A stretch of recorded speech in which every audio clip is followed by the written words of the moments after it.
Les liaisons dangereuses de Pierre Choderlos de Laclos. Biographie de l'auteur. Pierre-Ambroise François Choderlos de Laclos, né en 1741 à Amiens et décédé en 1803 à Tarente, au royaume de Naples, est un écrivain et officier militaire français. Il est surtout connu pour son roman épistolaire Les liaisons dangereuses, publié en 1782. Deuxième fils d'un secrétaire à l'intendance de Picardie et d'Artois, Choderlos de Laclos est poussé par son père à s'engager dans l'armée. Il choisit l'artillerie et est admis en 1760 à l'École royale d'artillerie de la Fère. Il devient successivement aspirant en 1761, puis sous-lieutenant en 1762. Laclos rêve de conquête et de gloire, mais la fin de la guerre de 7 ans en 1763 met un terme à ses ambitions militaires. Il passe une grande partie de sa carrière dans une vie de garnison monotone. Il devient franc-maçon et s'implique activement dans plusieurs loges maçonniques. En 1771, il est nommé capitaine à l'ancienneté, un poste qu'il occupe pendant 17 ans. Pour échapper à l'ennui de la vie militaire, Laclos se tourne vers la littérature. Il publie ses premières pièces dans l'Almanach des Muses et écrit un opéra comique, Ernestine, qui est un échec retentissant. En 1778, il commence à rédiger Les liaisons dangereuses, un roman épistolaire qui connaît un succès immédiat à sa publication en 1782. Le roman est vendu à 2000 exemplaires en un mois et traduit en anglais dès 1784. En 1783, Laclos rencontre Marie-Solange Dupéré à La Rochelle, avec qui il a un enfant. Ils se marient en 1786 et ont 2 autres enfants. Contrairement au personnage de Valmont dans son roman, Laclos est décrit comme un homme fidèle et attentionné envers sa famille. Laclos quitte l'armée en 1788 et se met au service du duc d'Orléans, partageant ses idées sur l'évolution de la royauté. Il s'engage activement dans la Révolution française, participant à divers complots et intrigues. Il fonde le Journal des Sociétés des Amis de la Constitution en 1790 et rédige des pétitions influentes. Après la Révolution, Laclos se rallie à Napoléon Bonaparte et est réintégré dans l'armée en 1800 comme général de la brigade d'artillerie. Il participe à la bataille de Bibracte et est affecté à l'armée d'Italie. Il meurt le 5 septembre 1803 à Tarente, affaibli par la dysenterie et le paludisme. Résumé de l'œuvre. Les liaisons dangereuses est un roman épistolaire écrit par Pierre Choderlos de Laclos et publié en 1782. L'histoire se déroule dans la haute société française du XVIIIe siècle et explore les thèmes de la manipulation, de la séduction et de la moralité. Le roman est principalement centré sur 2 personnages, la marquise de Merteuil et le vicomte de Valmont. Ces 2 aristocrates cyniques et libertins utilisent leur intelligence et leur charme pour manipuler et détruire la vie des autres pour leur propre amusement. La marquise de Merteuil, une veuve intelligente et calculatrice, demande à son ancien amant, le vicomte de Valmont, de séduire la jeune et innocente Cécile de Volanges, qui est destinée à épouser un homme que Merteuil déteste.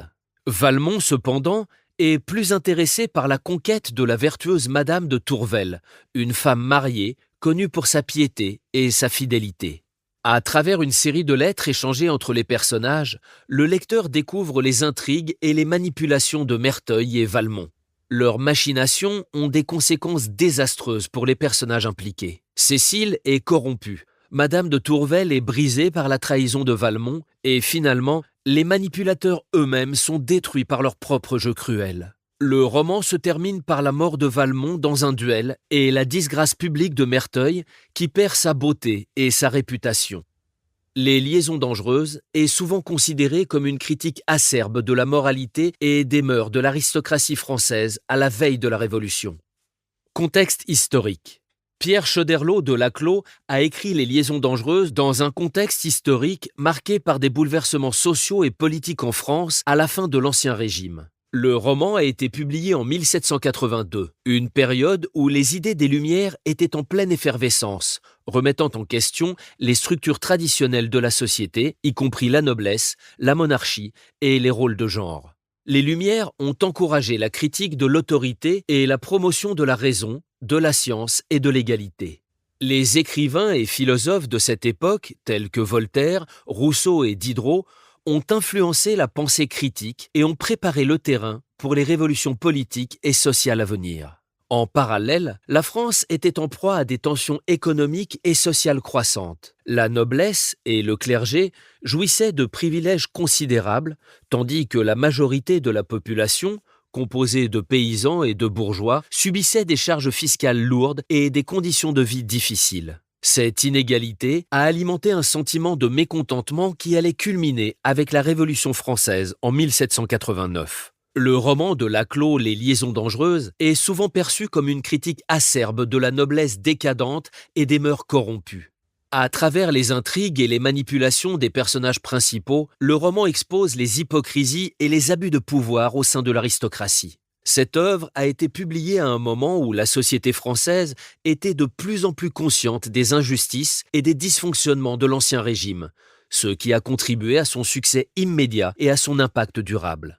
En résumé, Les Liaisons dangereuses a été écrit dans un contexte de critique sociale intense et de bouleversement politique imminent, marqué par les idées des Lumières et les tensions pré-révolutionnaires en France. Contexte personnel. Pierre Choderlos de Laclos a écrit Les Liaisons dangereuses durant une période de sa vie où il était en garnison, s'ennuyant dans une carrière militaire qui ne lui permettait pas de réaliser ses ambitions de gloire et de conquête. Il a commencé à rédiger le roman en 1778, inspiré par ses frustrations militaires et les nombreuses humiliations qu'il estimait avoir subies de la part des nobles et des femmes qu'il pensait inaccessibles. Laclos a profité de ses nombreux temps libres pour s'adonner à l'écriture. Il a demandé un congé de 6 mois à la fin de l'année 1779 pour se consacrer à son ambition littéraire qu'il considérait désormais comme plus importante que sa carrière militaire. Le roman, achevé en 1781, a été publié en mars 1782 et a connu un succès immédiat. Les personnages. Vicomte de Valmont. Le vicomte est un libertin notoire, séducteur et manipulateur. Il est intelligent, calculateur et cruel, utilisant son charme pour séduire et détruire les femmes. Il est l'un des principaux investigateurs des intrigues du roman, notamment dans ses tentatives de séduire Madame de Tourvel et de corrompre Cécile Volanges.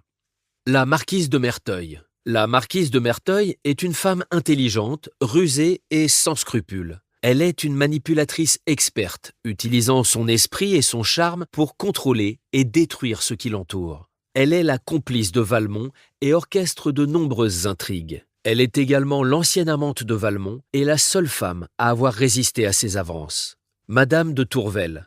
C'est une femme mariée, pieuse et vertueuse. Elle est décrite comme ayant une âme céleste et une grande beauté intérieure et extérieure. Elle devient la cible des avances de Valmont qui cherche à la séduire malgré sa résistance morale et religieuse. Cécile Volanges. Cécile est une jeune fille naïve et innocente, récemment sortie du couvent. Elle est décrite comme belle, mais vulnérable. Elle est manipulée par Valmont et la marquise de Merteuil, qui cherchent à la corrompre et à la séparer de son amant, le chevalier d'Ancenis.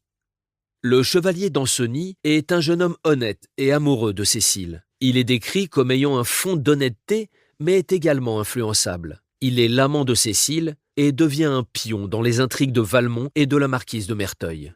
Madame de Volanges. Madame de Volanges est la mère de Cécile. Elle est prudente et soucieuse de la réputation et de l'avenir de sa fille. Elle est souvent en opposition avec les plans de Valmont et de la marquise de Merteuil, cherchant à protéger sa fille. Madame de Rosemonde. C'est une vieille dame sage et bienveillante, la tante de Valmont. Elle offre des conseils et un refuge à Madame de Tourvel, représentant la voie de la raison et de la moralité dans le roman.